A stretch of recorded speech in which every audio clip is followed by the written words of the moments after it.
Hello? Can anyone around here speak basketball? There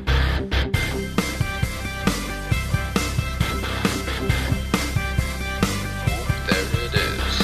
It's the Confederacy of Dunks Basketball Podcast.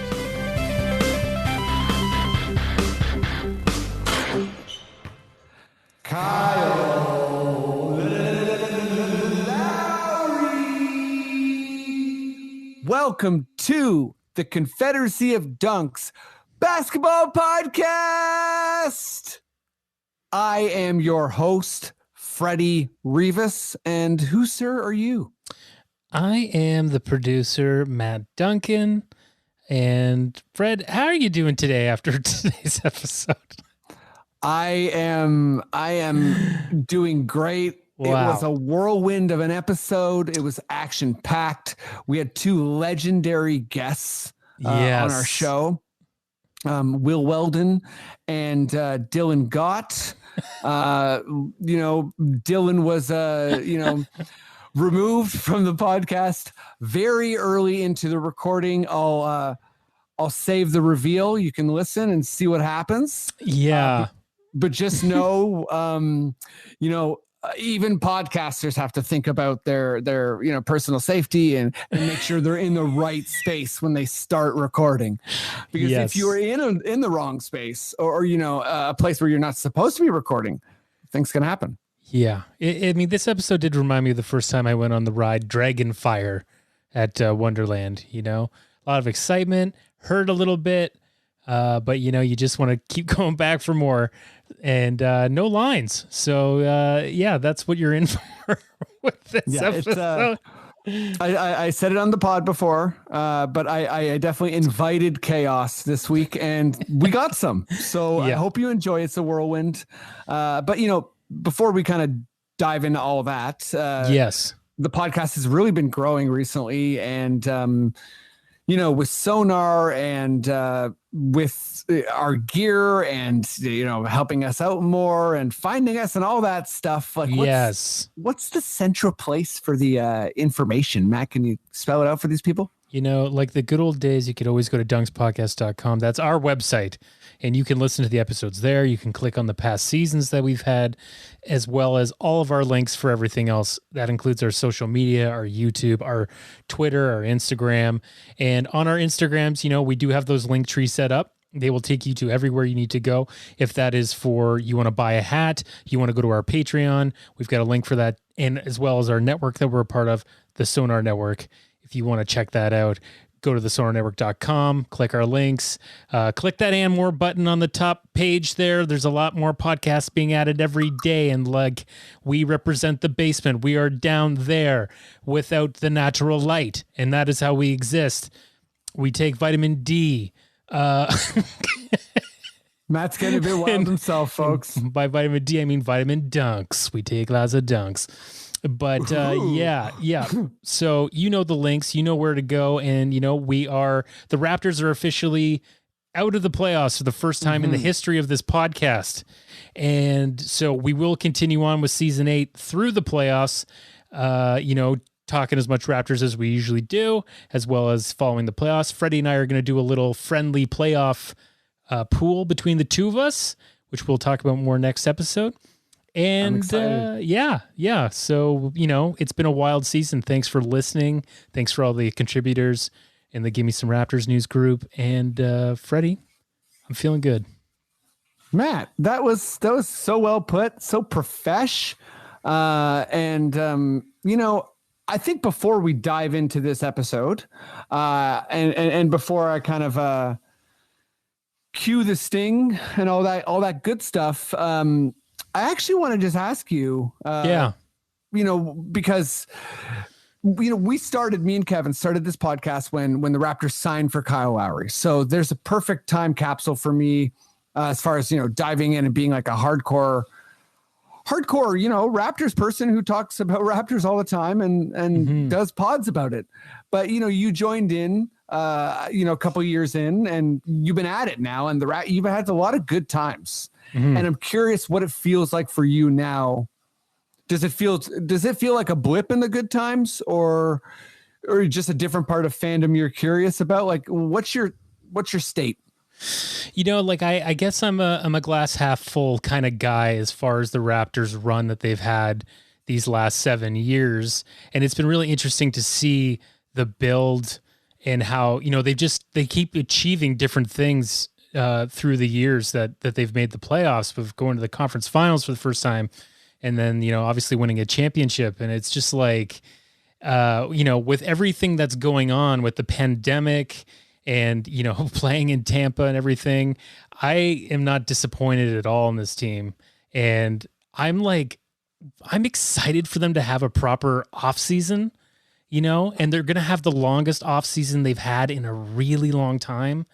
And then they can the organization can really take a breath and figure out what the next move is. Right.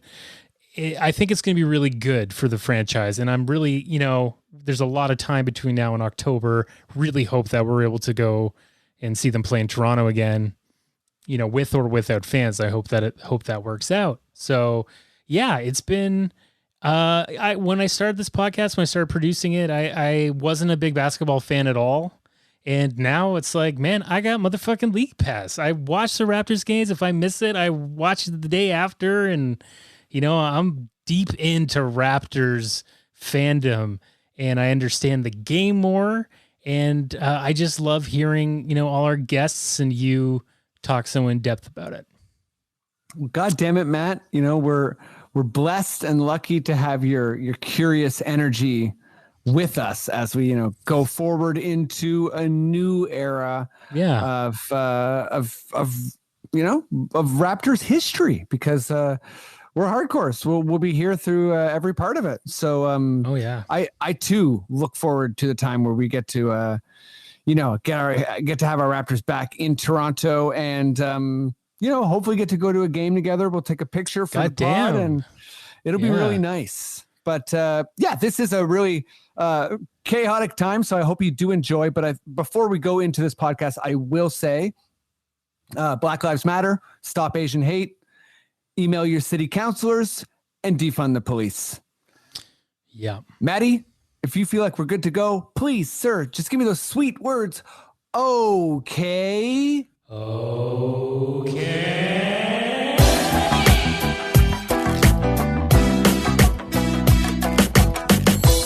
Okay, let's bring on guest number one. It's been quite some time since I've had him on. I do believe I had him at some point in this pandemic. He's driven through the desert for this podcast. He called Raptors in 6 against Golden State for the finals on this podcast. He's a legit OG. He's hilarious. He's a great actor, stand-up, writer, just an amazing person. Give it up as loud as you can, even if you're at home alone, for Will Weldon.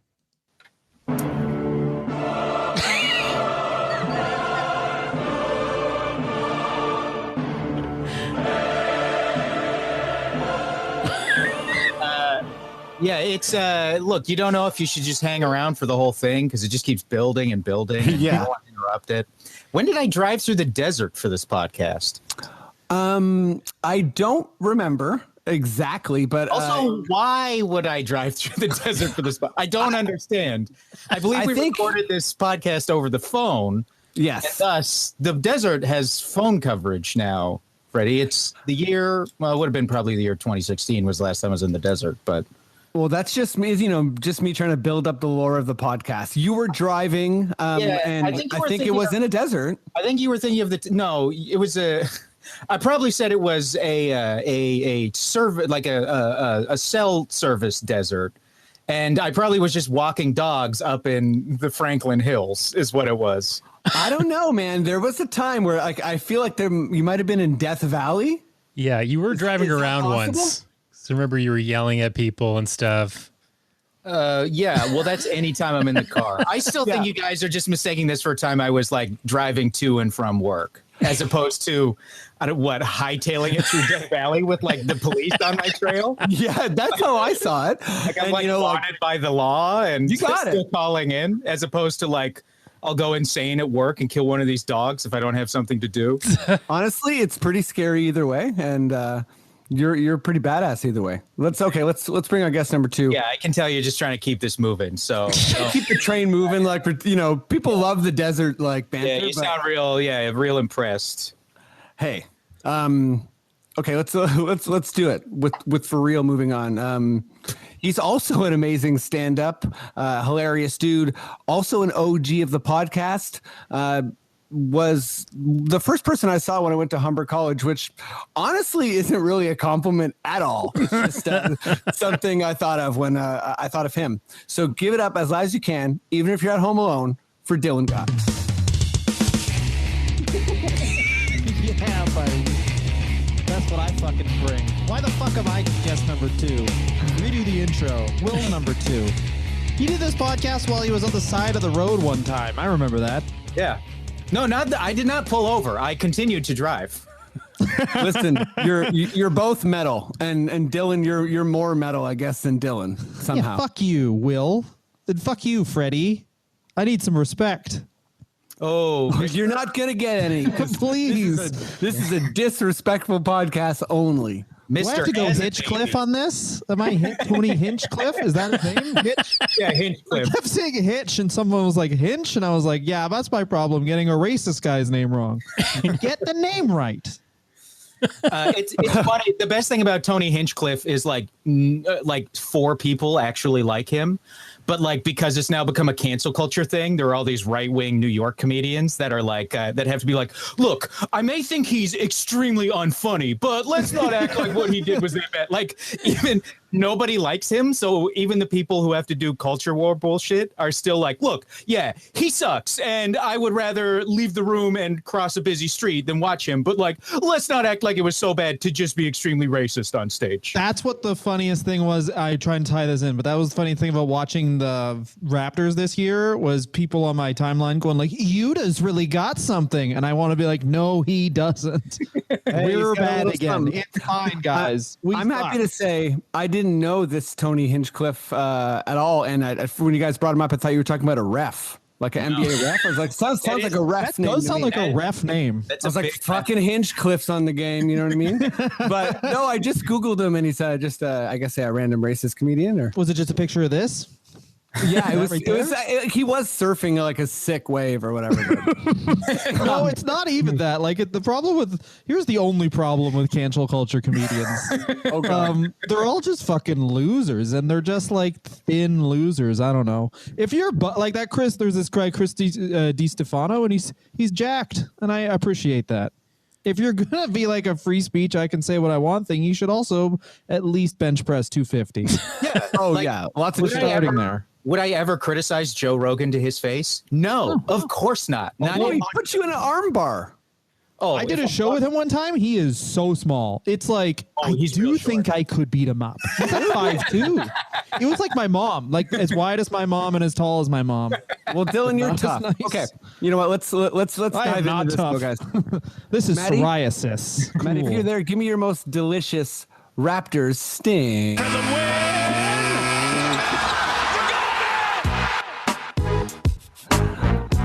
We still got the good audio, guys.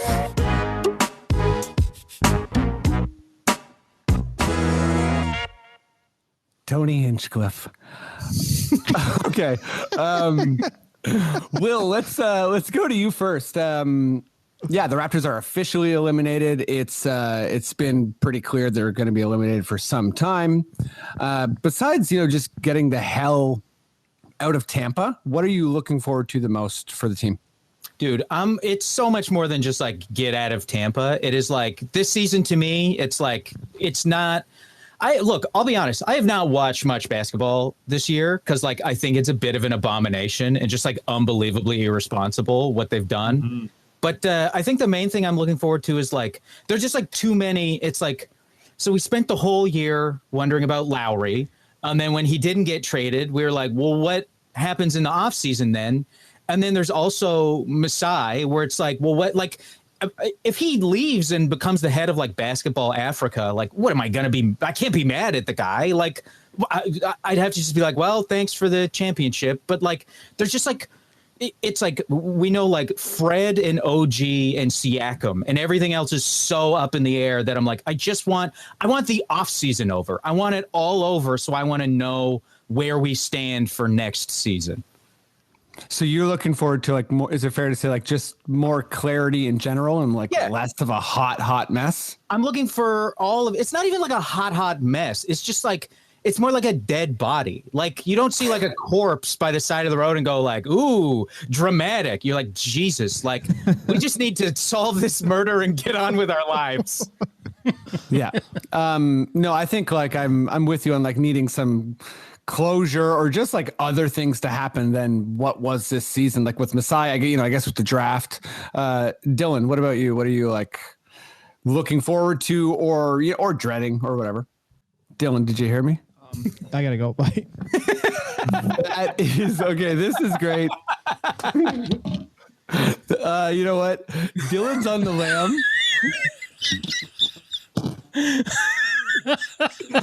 Okay, folks, just I'm gonna update everyone. Dylan works for so he says. You probably shouldn't say his employer. He's at work. You know what? Yeah. Those could have been any acronyms. Don't worry about it. Dylan's or whatever. Yeah, exactly. It could, could be merged. anything. Dylan's at work and he's doing a solid for this podcast. I didn't know that he was putting himself at risk to do the podcast. When he asked me what time, he was like, "Yeah, that works out fine." So,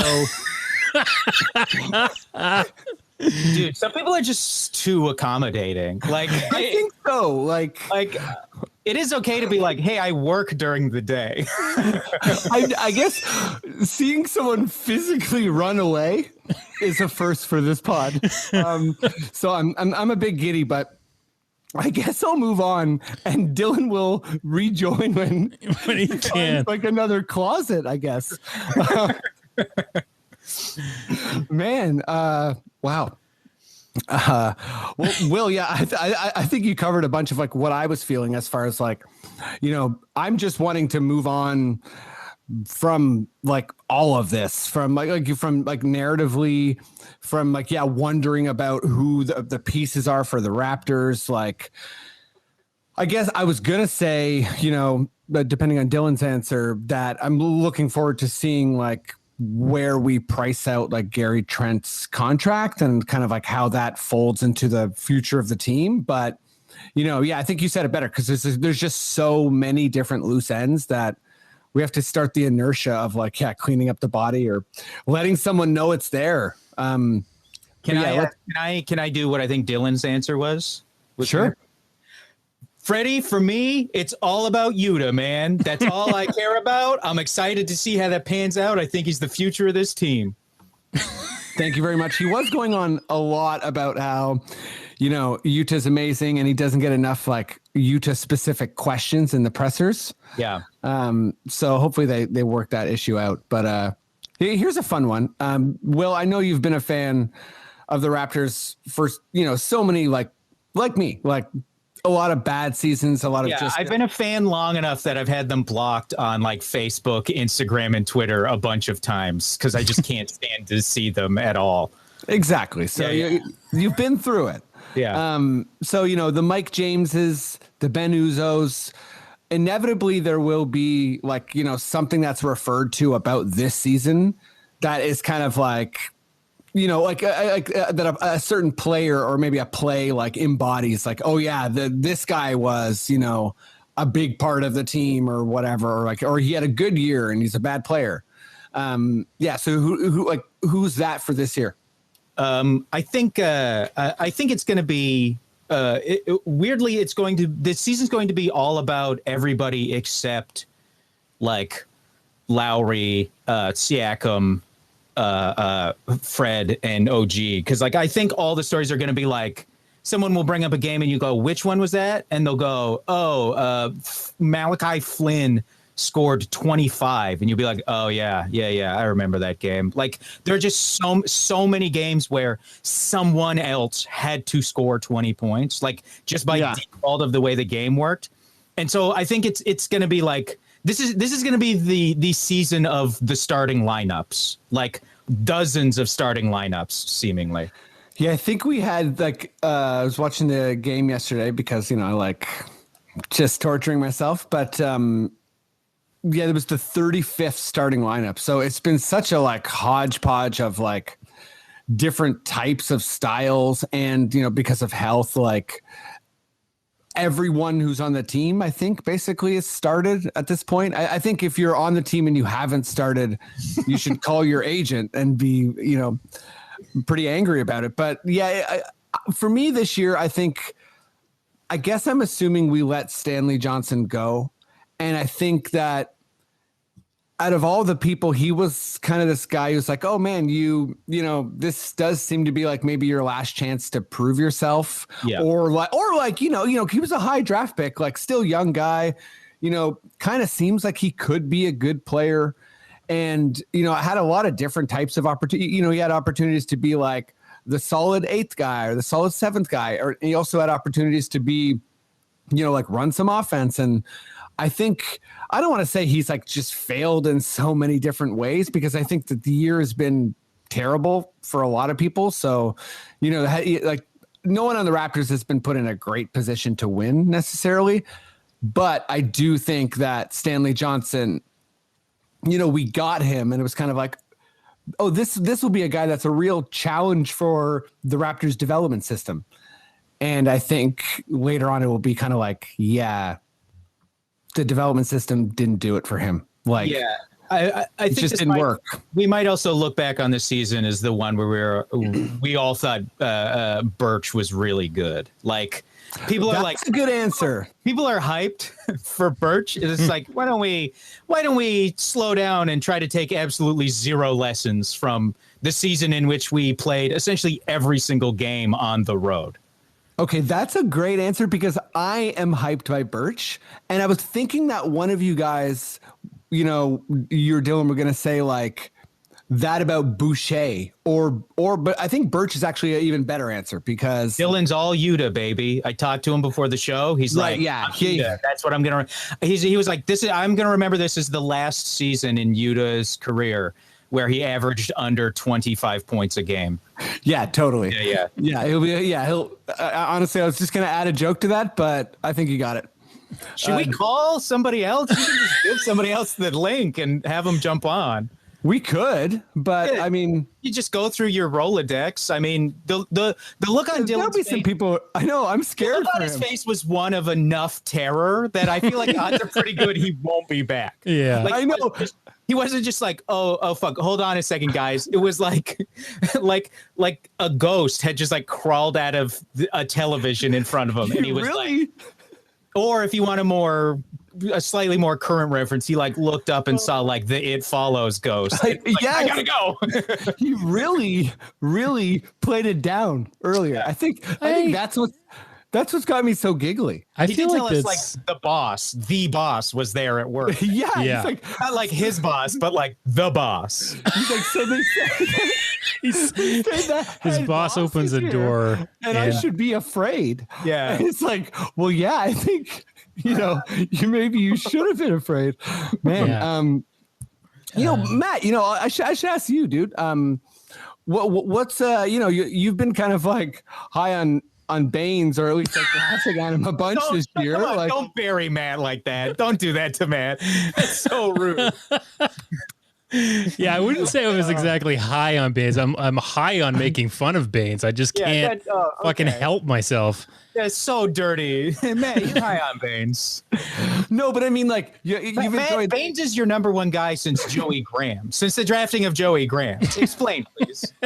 Hey, Matt's played the Australian national anthem on this podcast, I want to say 10 times at this point. So, he deserves at least a little bit of this. But yeah, what are you going to remember from this year as like, representing like, false hope or kind of like dark times? Well, I think it really was, just how, let me move me over there, just how important wow. our bigs were. And I would say our bigs were even more important than Kawhi in some ways. Like losing Serge, losing Mark, And then, being like, well, okay, we got Aaron Baines and we'll see what happens there. Maybe Boucher will step up. And it was just like, I don't know, man. The team, like after Kawhi left, the bottom fell out, but they we managed well after Kawhi left and we were still a competitive team. But like the more it whittled away, it was just like, you can't just bring in these journeymen to like Aaron Baines to fill it. And just to see how, also how this Twitter fan account is reacting and like how through this season it got a little bit more pissed off at Raptors fans and was starting to, do the screen grabs of notes to get their fucking message through to us. And it just, it was a part of the chaos and it just felt like that, that's why with Kem Birch coming in, it was such a relief and maybe he is our next big star, but it just shows how bad it was, right? With the way our bigs were going. So just the slightest little bit of improvement is all we were looking for at that position. Yeah. And it's been said like on this podcast and like, I think by every Raptors fan, but it was very painful. Like it's not like Alex Len was going to be good, but just the way the transactions happened where it's like we dropped Len, we get this like dunker Dante Hall from the G League, don't even play him. And, and then at the deadline, we do this like moving around and just bring no big of any kind back. Yeah. I think, the lack of bigs and just kind of like how bruising that was is going to be kind of like a painful memory. And just to wrap up this whole Dylan saga, if any listener is curious, he just messaged me. Okay. So I'll try not to get through this. I'll try to get through this without laughing too much, but he told us that his fellow employee gave him a bunch of warning and that he really shouldn't be podcasting at work.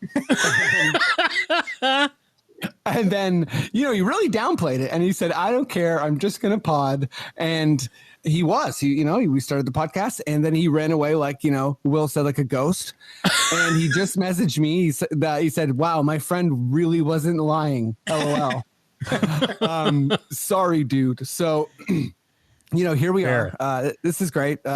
Will, you deserve My friend is a Celtics fan. I can see if Diego's free. I don't know. No, this is perfect. I don't want to demean Matt here. We can bring someone else on and switch it around. Do you want me to look? Do you want me to go off and try to get an emergency guest, Fred? Let me know. I don't want an emergency guest at all. No, I think you should do lightning round guests. I think you should blast that link out to as many people as you can think of and just see who starts joining this. Oh thing. my just God. Get Zoom bombed. Yeah. No, it's good because I got my questions and I got you too, and Will, you deserve the intimacy and the time. Okay. No, I don't. I interrupt. I'm disruptive. I don't. No, you're great. Answers. But you know what? You do Like you're trying to go through the questions, and I'm like, hold on. I want to talk about the very structure of podcasting right now. I want to do the behind the scenes thing of being like, hey, you guys could call other people and add them to the show if you want. I invited Chaos on the podcast. This is where I'm at. Dylan, I didn't realize was going to be way more chaotic than you. He's like, safe. I hope. But let's do this silly Raptors question because safe. I think he's safe. The one thing I'm not worried about is whether or not he's safe. I can't say for sure. He might be safe. He might not. I hope that he is. Okay, just like last Raptors Tampa thing here, and Matt, I wanted you to answer this one too, anyways. But sure. Actually, let's go to you first, Will. What's like just a piece of revenge that a Raptor could get on Tampa Bay before they leave? So just give me a hypothetical Raptor and what they would do. They could let them all continue to live in Tampa, I try. Oh man, that's like a deeper burn on Tampa than I was expecting. Yeah, I try not to be one of those guys with like regional beefs, but like just like watching them boo watching them boo the players in the games and just like, man, like hating Tampa because they beat the Flames in the Cup Finals like 17 years ago. It's just like Jerome McGinley.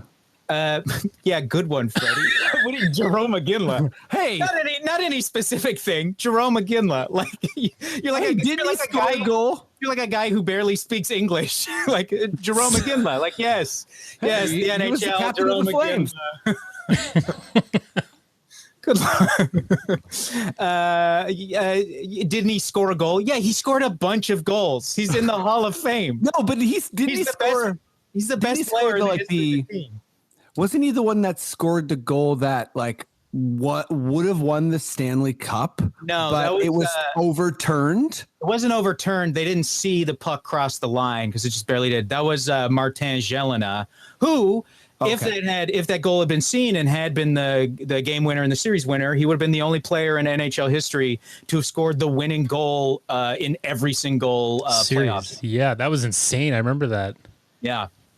But instead, he didn't, and we didn't, and it was horrible. Yeah. No, I do remember. I mean, I'm not that big of a hockey guy, but I do remember that being one of the biggest robberies in any sporting event I've ever seen. Oh, because there's still a whole other period left. Like to me, I always have the thing. It's like, look, if it wasn't like over, it's like, look, it's the like if you were the inventors of Facebook, you would have invented Facebook. Like if they were going to win the Stanley Cup, they would have won the Stanley Cup. Like I truly believe like Dallas Buffalo, when Dallas won on a goal that shouldn't have counted, they would have won anyway. They were way better. Like, so for me, it's always the kind of thing. It's like, look, if you weren't going to win, like if you were going to win, you would have won and you would have done what you had to do to win. But yes, I hate Tampa. I despise the city of Tampa Bay. It's one of the only cities I just will be like nothing of value there. So like, the nicest thing they could do on their way out is like leave a bomb behind that levels the whole city. Oh my God. And the rudest thing they can do is nothing and just let people to continue to live in Tampa as they do now. You get a free NBA team for a season. You're going to fucking boo them, you hogs. Like, give me a break, man. Hey, I can't disagree with you. Matt, what's up? Where are you at with Tampa? Yeah. I think Will covered, Covered a lot. And also, a hockey finals. No bomb. I said a bomb would be an act of kindness. No bomb. Right. No. Yeah. Okay. No bomb. Just letting them live their lives, which is rude. Right. What about you? What's your revenge on Tampa? Is there like a player that's going to like take it, administer the revenge? Well, let's start it here. The whole team's going to get involved. First of all, the last game happens. And as you know, our championship banner is up there next to the Tampa Bay Lightning's banners, their championship wins and their players' retirement. Wait. Oh, is that true? Yes, it is true. Yeah. Oh my God. Yeah. It's hanging up there. So the whole fucking team, they're going to meet at center court and they're going to start getting on top of each other's shoulders with the whole fucking team up to grab our banner down. It's going to pass down to all the players with respect. But then those other fucking banners, those Tampa Bay ones, we're going to steal those. And we're going to stitch those motherfuckers together and we're going to make a sale. And that's how we're getting back to Canada. And they're going to go right up the fucking East Coast to Gander, Newfoundland. And that why Gander? it's a location. Turning into a musical. That's what I'm getting to. This is going to be the next musical. But the Raptors are using the Tampa Bay banners as a sale. They're going to go to Gander. They're going to spend their offseason there because the hospitality is so damn good. They're going to take them in. Everybody gets a Raptor. Nick Nurse is going to learn the fiddle. And then, we're going to have this great bonding in the offseason in Gander. And if Tampa Bay wants to come get them, they know where they got to go, to the Rock. Wow. This is a trip. You guys, you honestly did a really good job with this question. My own answer is way crappier, but I still kind of like it. It's make it so that Aaron Baines, we leave Aaron Baines there, sorry. But he is the mayor of Tampa Bay. And that's a kind of like, I don't know if it's bad or if it's a revenge, but I think it's kind of just like an appropriate, like, he'll exist only in Tampa Bay and then he can like fix whatever he can or bail on the city. No, it's bad. Even in Australia, no Australian should ever be the head of any state, like municipality, state, like there you go. Government. So it is a revenge. Yeah, it's a really bad idea. Yeah. There you go. I just want to, I've invited some chaos on the pod today. I want to invite some chaos into Tampa Bay. Okay, let's do some NBA stuff though.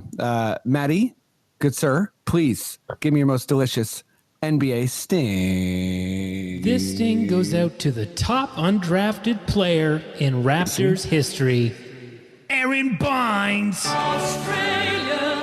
See what I mean, Will? There's a history here. There's more than what you phrased it. I don't know. He built the Australian anthem into a sting. And it's a long sting. Yeah. Like it takes a while. That is a flat anthem, man. It's got to burn because it's Baines, Okay, Will.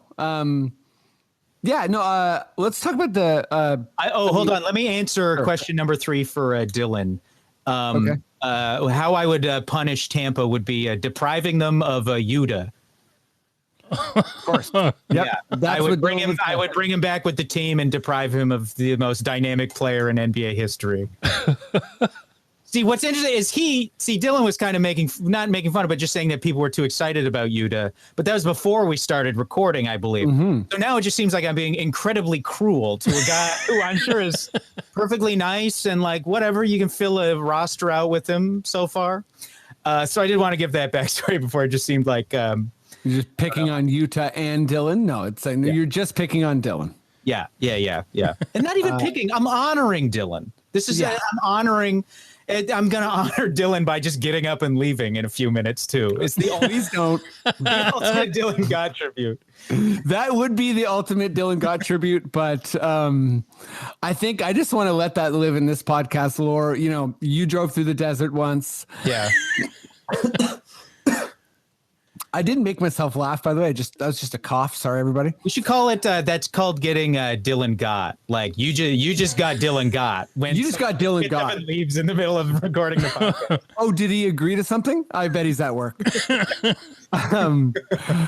Okay, yeah, no. I've been fascinated. Since the Raptors beat Golden State, I've had this feeling for a while that that the NBA has kind of entered this like era of parity for a variety of different reasons. There's still the stars kind of meeting up, but there isn't this like dominant style, this kind of foregone conclusion that a team is just going to win. I bucked pretty hard at the narrative, during the summer that like the Lakers had this like amazing offseason and we're going to just like destroy the league. Like, I just didn't see it. Obviously, I think they have been unlucky, but I also think that their offseason wasn't very special. And although they were the deserving champions, I didn't really see them as like an obvious favorite to repeat. In my opinion, it's like pretty wide open as far as like who's going to win the championship this year, including, it still could be the Lakers for sure. But my question, Will, is kind of like, are you seeing the same parity as me? And do you think, when do you think there's going to be a team, not necessarily like Golden State, but a team that repeats or a team that's like, oh yeah, this team's in the finals for the next 3 years? I don't know about, I don't think it'll really like, I don't know that I actually see a ton of parity. Like sometimes, like last year, it's like Miami made the finals, but like teams get lucky and make the finals all the time, unexpectedly. But like, it just still this year again, it's like I've got to go back to the thing of like I don't think teams weren't excited to put money on the books because they didn't know how, like, if this was just going to be a huge money pit of a season. Mm-hmm. And it still is like with a soft cap, you still essentially have a system where the richest teams can still afford to essentially have no cap because they can afford to go way into the luxury. Yeah. And also it still is like, it's like last season, what have we got? It's Detroit, Miami, the Spurs, Chicago, the Lakers, and the Spurs is like, and the Mavs and the Raptors and the Mavs each won, and the Warriors. But like, those are the teams that have won all the championships for what, the last 30 years, something like that. Like, oh, and the Celtics, obviously. Like, I still think it's going. It might be a thing where like, you know, we're kind of like surprised, like, oh, this team is doing well, and then we're gonna look and be like, oh, right, historically they tended to win a lot anyway. Like, I wouldn't be surprised if the Lakers win again and it's like Lakers Clippers a lot moving forward. And I guess the Clippers would be like new, but on the other hand, it's like, I don't know, I'm just still LA playoffs. Yeah, it's still LA, so it kind of, and they've been good for so long that it like doesn't make a difference. To me, the closest would be like I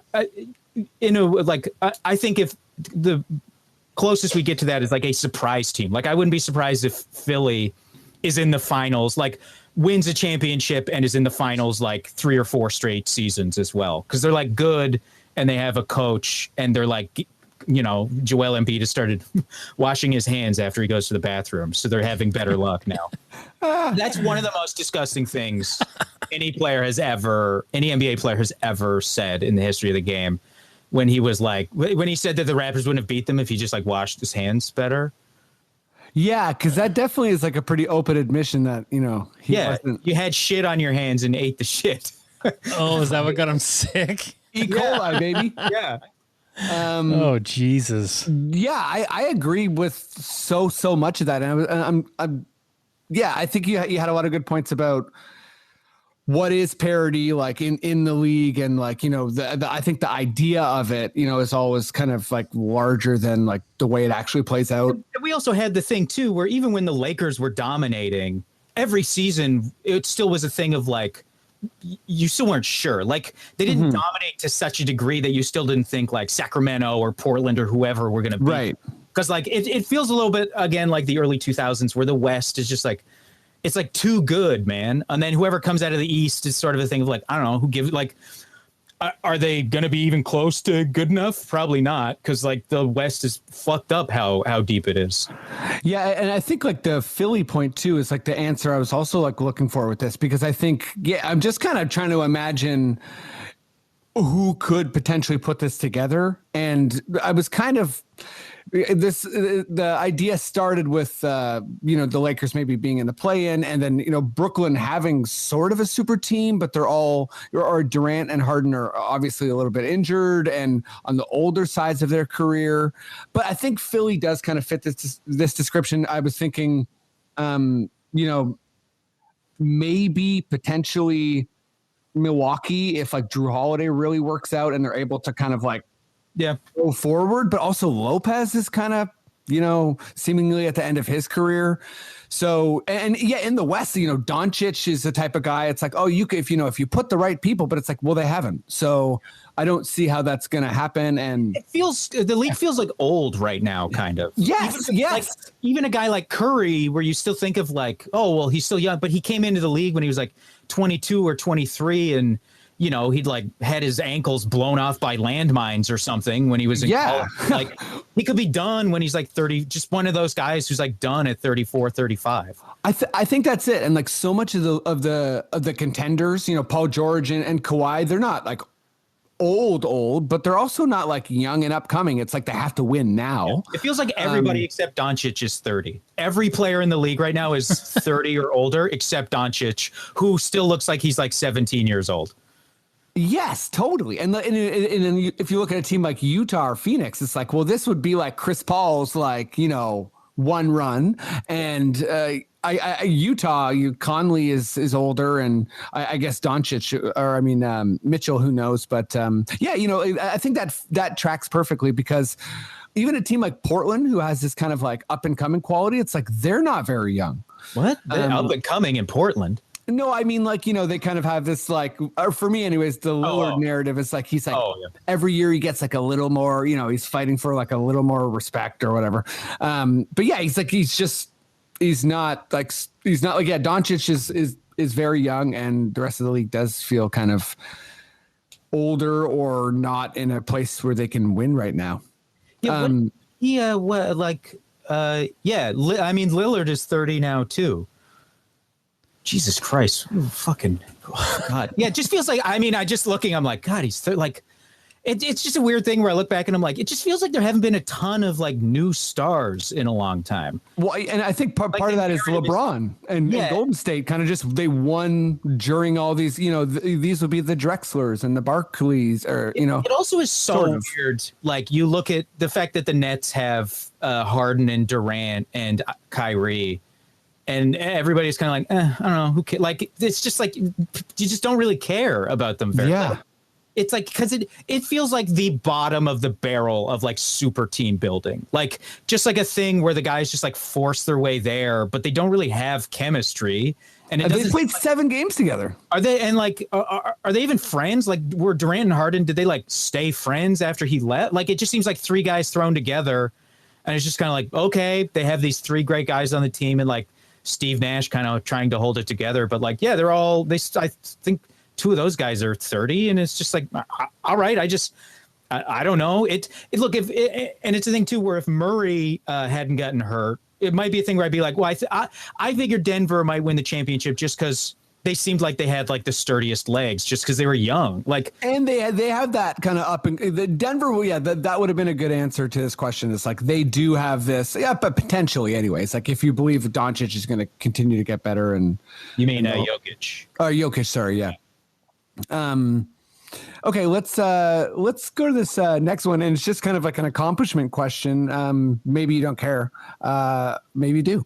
But Melo has made his way to top 10 in all-time scoring. I thought in the breakdown for the email, I thought you meant this season, and I was looking at that question and I was like frantically Googling because I was like, how is this possible? Like, how have I missed this? Like, this isn't the first time I've talked about basketball all year. Like, how did I possibly miss him being in top 10 scoring? But I see it's all time. Okay. You're like, I haven't been paying attention, but I guess I was really not paying attention because Carmelo Anthony is the lead scorer. Melo got, very slowly into the top 10 all-time scoring, and Russell Westbrook passed Oscar Robertson for the most triple doubles.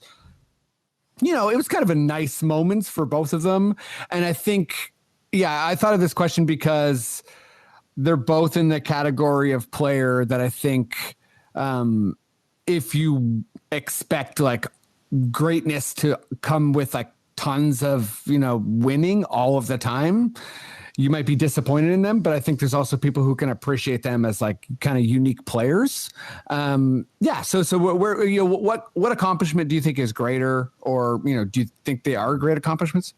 I mean, those are, obviously you can't just do that if you decide to. Like, people rip on Westbrook, but obviously it's like, if other players could have done that, they would. Like, a guy who tries to play, like a guy who is without care for anything but his own stats, you get Ricky Davis. Like, Russell Westbrook still had like something special, but they are both guys, like 2 of the biggest, like, since I've been watching basketball, they're 2 of like the all-time biggest, like, not even like what ifs, but like kind of a thing of like, why that? Like, how did it end up? How did they end up here? Like, non-winners or something. Yeah, there was the one season where people thought Denver had a good shot at beating the like Gasol, Kobe, I think Odom Lakers, and then I was one of those people, and it was so close. And then Melo just kind of like seems like he stopped caring. And like Westbrook is like the guy just won't or can't or whatever it is, like can't change to adapt to play better. And it does feel like 2 guys where it's just like, you'll look at the top 10 and you'll be like, okay, they just don't. But they just like they had such an impact during their peak in my mind, but now that time moved on, all that shit seems so insignificant to me. To be like, well, Melo was the best player on a team that almost beat the Lakers to go to the finals. It's just like, well, I don't know who. Like, at this point, I'm like, well, Kyle Lowry is now like weirdly a more like memorable, impactful guy over like a chunk of like the like, I don't know, 6 or 7 years. I guess Melo was already kind of out of it, but like that's a guy people are going to remember more for being a short guy with a fat ass who went from like the number one guy you associate with choking to like the heart and soul of the most surprising championship team since the Mavericks. Yeah, and I think it's kind of cool to think about an accomplishment. Marcel Dion, that's who those guys are. I was trying to remember. There's an NHL player who's in the Hall of Fame and he has tons and tons of points, but like people regard him as a guy where he was always like the best player on. It was like the Red Wings and the Kings while they were bad, and he's just like a guy. Like it's like tons of points and no significant games that people really remember. And to me, it kind of seems like this is their award. Like this is their like why they played the game. Like Russell kind of did his own thing. Melo kind of did his own thing, and it didn't result in winning a championship. It resulted in them like kind of having this specific tier. And I think, you bring up Kyle as a really good point. Like, cause he's the type of guy that won't have any of the gaudy numbers, but kind of like carved his way into the winning narrative of the NBA. So yeah, it's interesting because it's kind of like these two guys almost help spur the like competition of the NBA. It's like it's almost like they were famous foils, I guess. I mean, I think with Melo, he really will go down like that because he just can't escape getting drafted at the same time as LeBron and also being a really, really good player. And just, incredible. There was like the period of time where it's like, if you needed somebody to get a bucket, you would have gone with Melo over LeBron, like to get it. Yeah. Like if you were just like, I need someone, the ball's in his hands and he must score. He cannot pass. Like he was like the pre-Durant where it was like the one guy where like he just puts points up like absolutely no one else.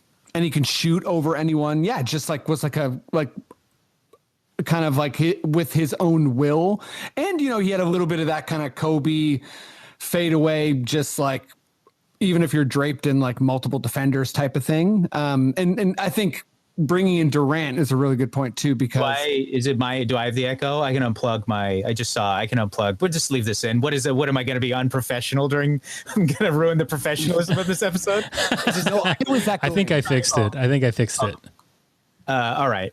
Yeah, I just, for whatever reason, I end up creating a lot of echoes, and it always helps to just like restart it. You can feel free to honestly cut that out if you want, but a little behind the scenes magic.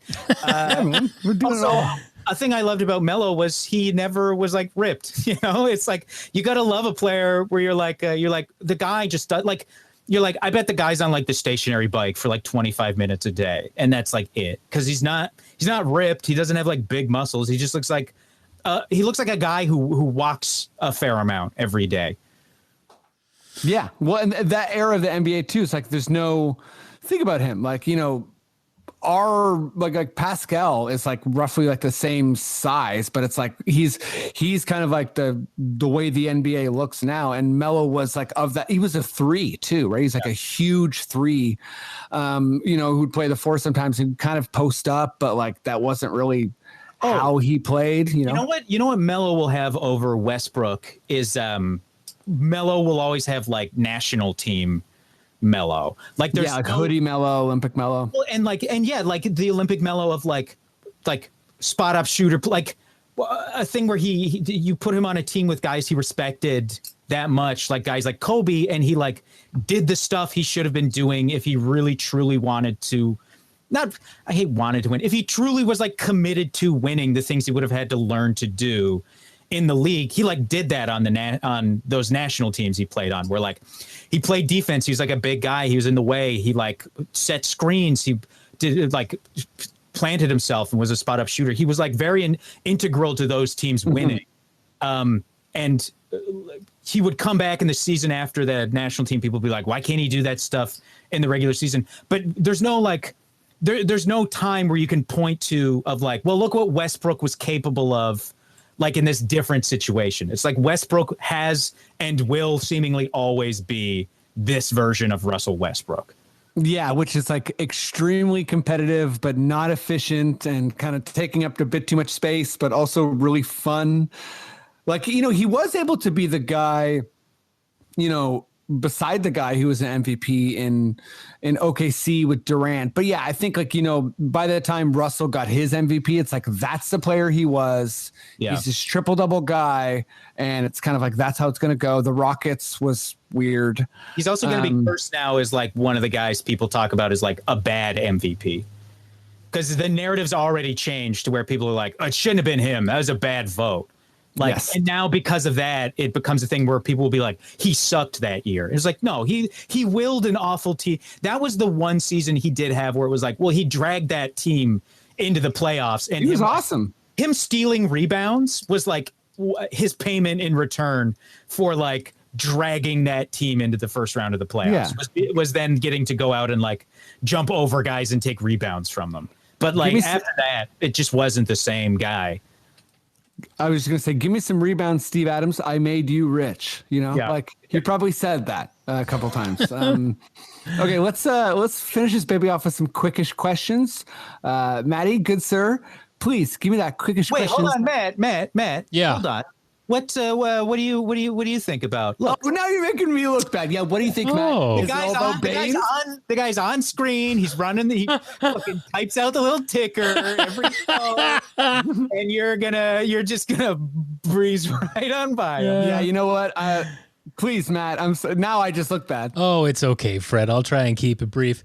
I appreciate. I do appreciate Mr. Westbrook a lot more now, especially like on the last episode, Alan Shane Lewis just talked about how the skill of reading a rebound and where a ball's going to bounce. And, there's a real skill to it. So, I think that, him being able to master that in a way where he's constantly getting triple doubles with it is pretty amazing. And, I just think that Melo, I mean, I don't know. It's like a longevity game. It's like, I think of Lenny Wilkins, you coach long enough, you're going to get the most wins, then you're going to get the most losses. But a triple double, like you can't just like that's a skill that will diminish over time. So I feel like it requires a lot more effort, but there's also the thing that like, didn't his teammates say like, they kind of let him, like they could get the rebounds all the time, but they like let Russ get it because he's Mr. Triple Double kind of thing. Does that kind of sour it a little bit? I'm sure teammates did say that, but yeah, yeah. Also, you don't want to get like your teeth knocked out by like his knee as he's flying in. Like it's like, well, we let him get the rebound because I don't feel like having to undergo concussion protocols tonight when he bashed me in the skull with an elbow or foot. Yeah, exactly. It's like, we let him get a rebound and we made sure we hit the shot when he passes because the guy chugs flubber every night and he's insane. So we let we let Karl Malone really dominate the post because I didn't feel like having my ribs broken by the world's most powerful elbows.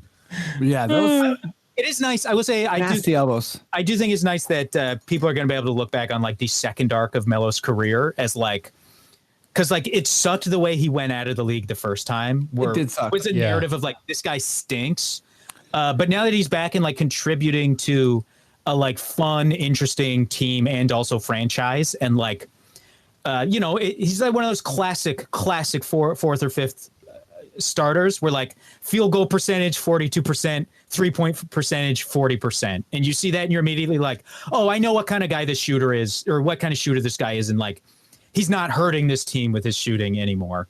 And so it's like, it's going to be good that that's in there too. Cause there's just so many guys that like, the end of like Shaq and so many like big men and other Hall of Famers where you're just like, God, like thinking about Shaq on like the Celtics and you're like, God, that sucked. Like that's just like the worst shit to watch, him going from team to team and just having a miserable time in the game.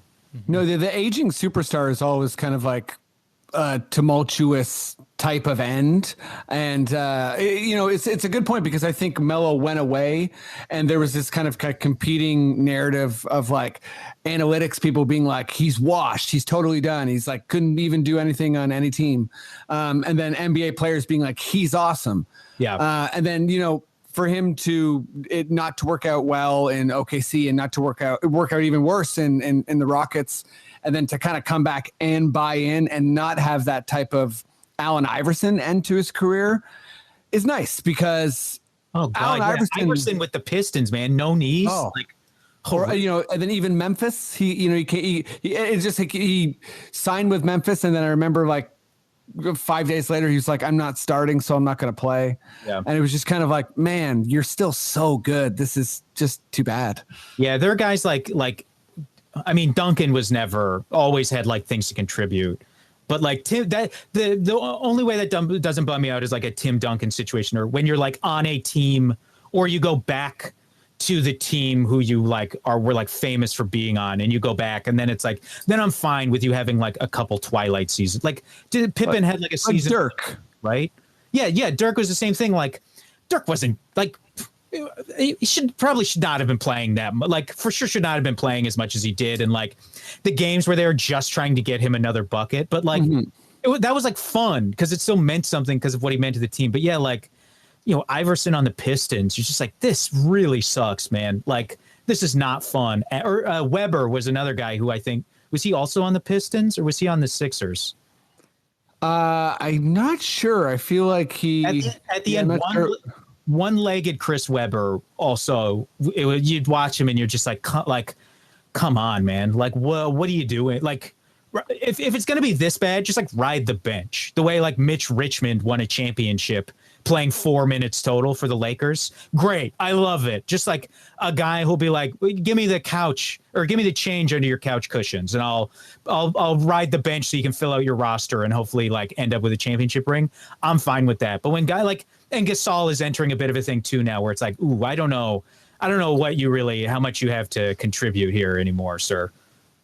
Yeah, I totally agree, and just looking at Weber, I was curious. So he played for kind of like in his twilight years, like Philly, but Detroit was the last season that seemed to be like meaningful, and then his last year, he just played 9 games with Golden State. Maybe that was just signing so he could retire there or something. Remember, yeah, it was like that era of GM where like a guy, his knee would like explode, and some GMs were still so stupid back then, or so like just didn't believe in medical science that they'd be like, yeah, he's 38 and we watched his kneecap fall off, but I think he might get it back. So I'm going to trade a first-round pick for this enormous contract that lasts 6 more years. I forgot to say too, going back, look, I'm just trying to fill out some time because Dylan left. No, we're good. I love it. I don't want to. You guys end up with like a 32. Will is like, this is the most cerebral pod, man. We're going in and out. I love it. Yes, cerebral. This is just what happens when I don't. I take Ritalin every day, and this is what happens when I don't take it. But going back to the parity thing, I also believe that like there will always be incompetent owners and enough incompetent GMs for there to be, for there to be dynasties. Because like they're just like guys who are too willing to either give shit away or like take on dumb shit. Like that trade, the Norman Powell Gary Trent trade, that one I remember seeing that and being like, oh, this is what every trade would look like if every GM in the league were good. It would be a trade where you can look at and be like, I think both teams can argue this was like a 10 to 15% better than their situation previously, but like they're just enough guys who are going to be like I got to get in on that. Like, it's like Steph Curry will be on the court in a wheelchair and some GM will be like, yeah, but did you see him hitting half courts during warmups? And we'll trade like the number 3 pick 4 years down the road for him. So like that's my number one thing why there will always be, it's like MLB. There's just always either going to be owners who are so cheap or so incompetent that like enough dumb shit will happen to allow dynasties to crop up. Yeah, no, I mean, it happens over and over in the NBA with like, Brooklyn Prokhorov giving all those picks to like Ainge, and so funny. So it's so funny that like hilarious. All the picks the Celtics have had. And it's like, yeah, they've got like a few really like 2 really great players they got out of it. But like that year they had 5 picks. What did all those guys were out within 1 or 2 seasons? Mm-hmm. Yeah. I mean, picks alone aren't going to save you. So you better have a plan for that player and their development and how you're going to sign them, etc. Like, not everybody's going to turn into a Yuta, man, as Dylan would say. I know. They're not all Yutas. you can't be there's no chosen ones. It's the chosen one. I will say I do think it was in poor taste that he had the tattoo of his newborn child. He had that tattooed over with Yuta's face. Yeah, that was pushing it. I agree. I think it was rude and in poor taste, and it also seemed painful because his child is like really young, so the tattoo must have still been really fresh. Yeah, and also like I don't know. I think he was talking about like tattooing his child, which I think I don't know. I think that's illegal, probably, right? I think you can get a waiver as long as you get a waiver from the tattoo artist. I think it's okay. Yeah, tattoo artists are pretty chill. I think. Yeah. Okay, let's do some quickish questions here. Oh, I should have made a joke that if you can do it if you go to Hawaii, because Hawaii used to be in the 70s. Hawaii was one of like 2 or 3 states where guys would take their child brides because the age to marry someone was extremely low with like parental consent or something like that. Yeah, it was like up until I think like the 80s or so, when finally all the states were like, no more child brides, please. Yeah. Well, that's good, I guess. Yeah. Okay, Maddie, hit me with some quickish questions. Please give me that quickish questions. Sting. Quickish questions.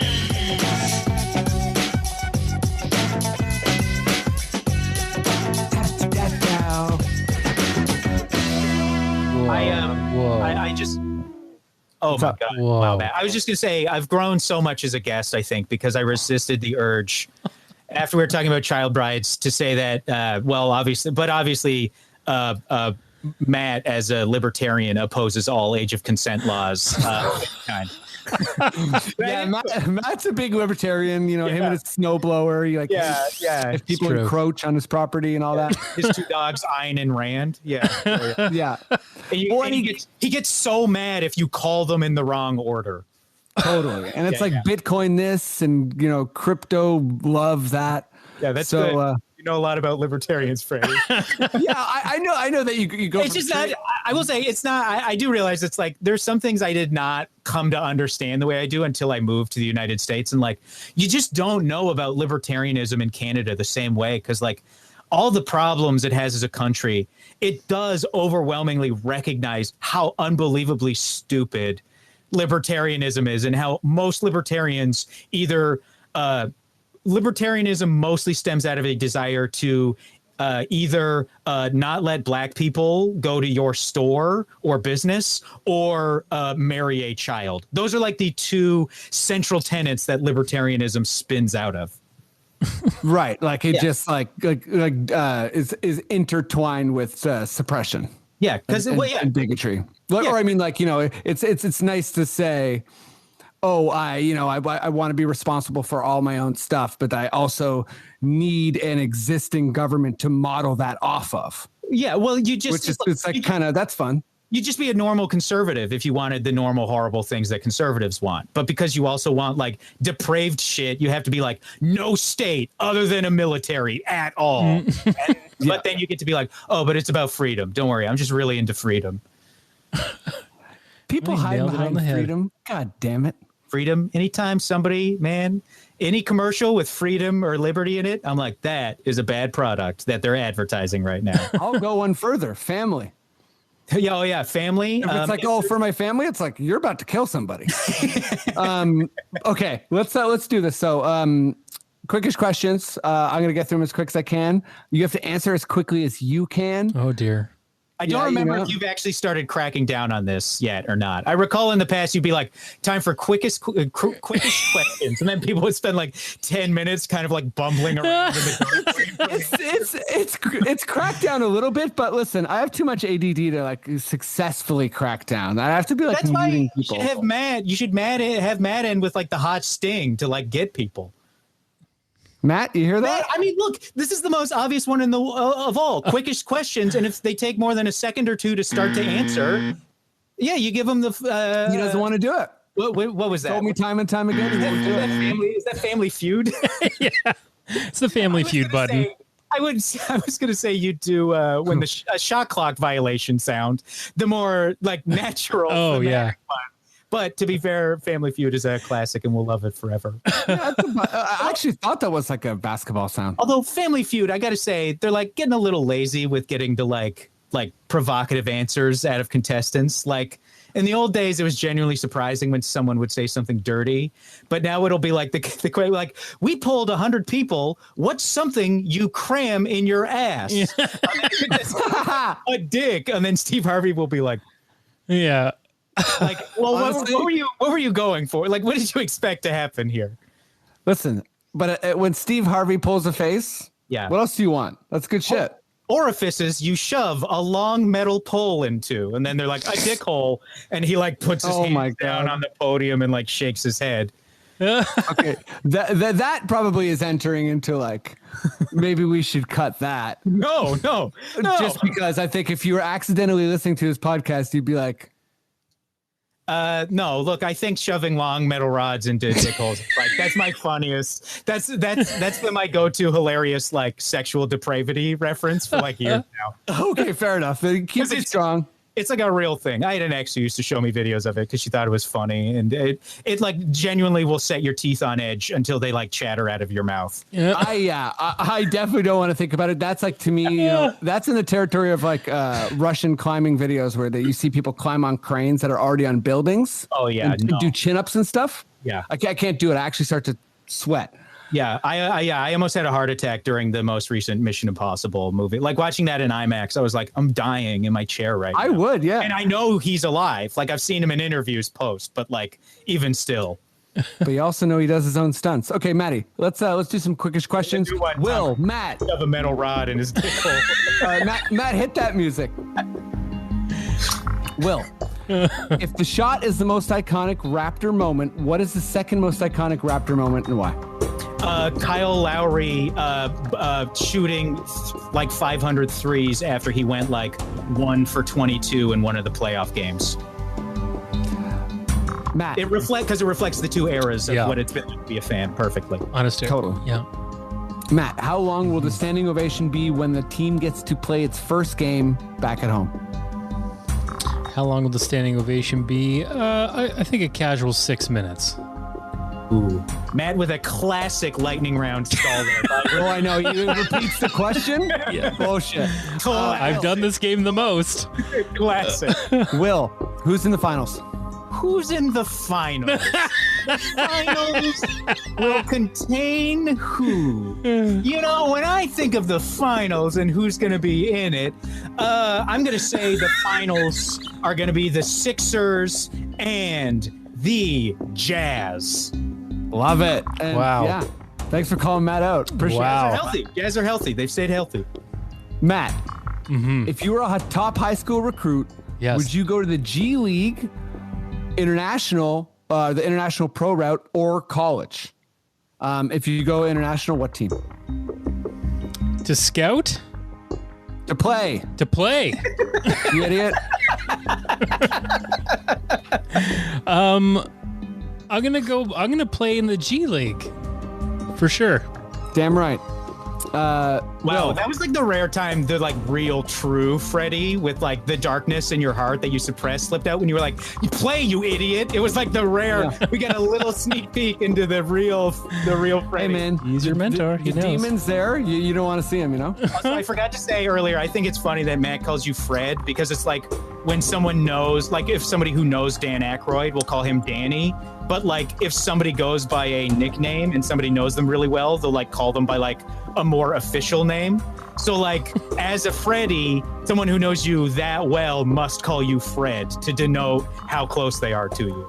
I get that. You know, I get some close people around me drop Freds. Yeah, it's a real thing. Okay, let's keep rocking here. Will, Jesus Shuttlesworth versus Calvin from Like Mike. Oh, I'm gonna go with Jesus Shuttleworth because he'd lost his virginity, so he didn't have that kind of stress in his life. Rock on. Yeah, hell yeah, dude, hell yeah. Matt. Yeah. Quickly. Okay. What would you say at a roast for Steve Ballmer? Please don't hold back. Don't repeat the question. You know it. Like Will. This should be for Will. Will would say something good. He's a stand-up. roast for Steve Ballmer? Yeah. Yeah, this is like an unfair question to throw out in like a lightning Matt round. talks about Steve Ballmer like once an episode. I recently just got excited by those idiots dancing around now that Bill Gates is divorced or whatever. But yeah, I'm the wrong guy to ask for that. I don't want to upset the billionaire. Hey, Steve. How is it possible that you're not the one of the Microsoft guys that was associated with one of the most horrific pedophiles in modern history, and yet I still somehow like you less than the other guy? Oh my God! That's See, a pretty good roast. That is a fucking Will roast. That's a pretty good roast. I mean, look, if you guys want to follow this episode up with like a Patreon Epstein episode, we can hang around and we can. Oh yeah, I'm sure. Yeah, people will definitely like. I got a lot. Yeah. We'll get a big bump from that Epstein content, I'm sure. Dude, people love it. I'm serious. Okay, Will. Yes. When you take off your warm-up hoodie before a game and your shirt/jersey bunches up, showing your tummy and chest to the opposing team, is that a power play or not? Absolutely a power play, especially if you're like a little bit doughy. Agreed. Yeah. Maddie. Agreed. Yeah. Oh, Yeah. Thanks. Like what? Agreed. Hey, sometimes I disagree. Okay. Maddie, do you think FVV's genius plan to just assimilate into the coaching staff will be copied around the league by other players with coaching aspirations? Should equipment managers be more vigilant? So it comes down to, should the equipment managers be more vigilant? Or is this a two-parter? Yeah, I think that you're going to see players asserting themselves more, and Zion is going to take over the Pelicans. Watch out. Okay. Will. I will say that was a long. Okay, look. Jesus, he's on me. No. I defended you in the roast one. The roast one was very reasonable to be like, you're gonna ask me to write a roast on the spot. But the flip side of that is you took way too long to answer a yes or no question. Fair. Will. Okay, All right, I'm gonna Okay, yeah. See what's Hey, going man. on. Time's filled out. We're rocking. Who's under the radar free agent for the Raps this season? One of their free agents, or just in general a free agent? I think let's just say someone in general. Okay, can you do Matt and I? Look, this is another question. I don't know. Hold on. Do Matt, and I'm gonna give you the first one I see that I can think of. The first one that strikes me. Yeah. Okay. Matt. Yeah. Wow. You probably don't know this player. Great. Because you're a bit old for your time. Fine. But his name is. Well, here's a question. Just wing it. Jesus. What is Tractor Trailer's stat line playing in today's NBA? So Tractor Trailer was like a furious dunker who was like on the bigger side. It was very much like old school roughhouse NBA. Okay, was he like 80s, 90s? No, he was like 90s, 2000s. Oh, really? Mm-hmm. What would his stat line be Yep. if he's dunking? I don't know, 10 and 4. That's probably pretty good for him. Yeah, 10 and 4. Okay, well, what's up? You got any free agents? Traded for Dirk Nowitzki, Robert the Tractor Trailer. Wow. I'm gonna go with Doug McDermott, because it's look. I didn't want to give you like a big. I'm not Lonzo Ball or Chris Paul. I think Doug McDermott, because like our shooting is just so streaky, and I also don't know if his shooting is consistent or streaky. But this is based on the assumption that his shooting is like fairly consistent, because like, we got rid of Matt. What's his face? Thomas. So like, yeah, we need another one of those guys to just like come off the bench and like make some threes. Yeah, and he's got the size, and he's also hung around the league. Like he was one of those guys who's like, oh, this is another Jimmer Fredette, but he's bigger, and he's kind of like he's played on a bunch of rosters and like is a He's been low-level starter. He's been valuable enough to. Yeah. Okay, it's been a pod, but we made it to the end of it. This is the end. What a roller coaster! It was a roller coaster. It was a wild time. I hope Dylan's safe. I hope Utah is hearing all the praise that Dylan's been getting via Will. Will, I mean, what's up? Where can people check you out? Hit us with some good stuff. You're putting out all sorts of good content. That's not true. But I do. I think at the end of the month or like soon, maybe you can let me check and see if you do Matt's plugs. My plugs. See, Will he's looking out for you a little bit. Like, Matt, what's up? You got anything to plug? Yeah, I guess, I don't know when it'll air, but check out the season finale of What We Do in the Shadows. You'll see me briefly at the end of it. And that's pretty much it. I don't know. I'm on hold for a commercial, so I'll keep you posted. More than me, buddy. Okay. I don't know when it goes on pre-sale. Maybe it is now. But I'm in this movie called Too Late that is out June 25th. It's like an independent horror comedy. I'm looking at iTunes. I am the third lead, but I'm somehow not listed in the credits under the actors. But also neither is the second lead, so now I don't feel as bad about it. But nice. It's called Too Late. June 25th. I think I have 1 percentage point of all the profits. So even if you just rent it, that's awesome. That's 39 big cents in my pocket, baby. Whoa! And I think it's getting a very limited theatrical release. So I'm going to say play it safe and probably just rent it on Amazon or something. Or buy it. Get out of it. Yeah, I'll buy it. Don't be a cheap hog and buy it, Yeah, I won't be a Tampa Bay person and I'll just buy it. That city, man. But man, anytime. Who's I can't remember the name of the coach at the Tampa Bay. Oh, John Tortorella. Man, anytime he's having a bad day, it just brings a smile to my face. I hate that guy. Oh yeah. When Tort's got a red face, it's nice. The free agent again. Good. I hope he. I don't know, signs with the team and the team bus drives off a cliff. I don't know. Okay, I guess the easier way so the whole team doesn't die. I'll say I hope he fucking rolls his SUV or something. Oh my God. Okay. On that note, this is a wild time. Will, thank you. Matt, thank you. Matt, if you feel like we're good to go, please just give me the words, okay. Okay.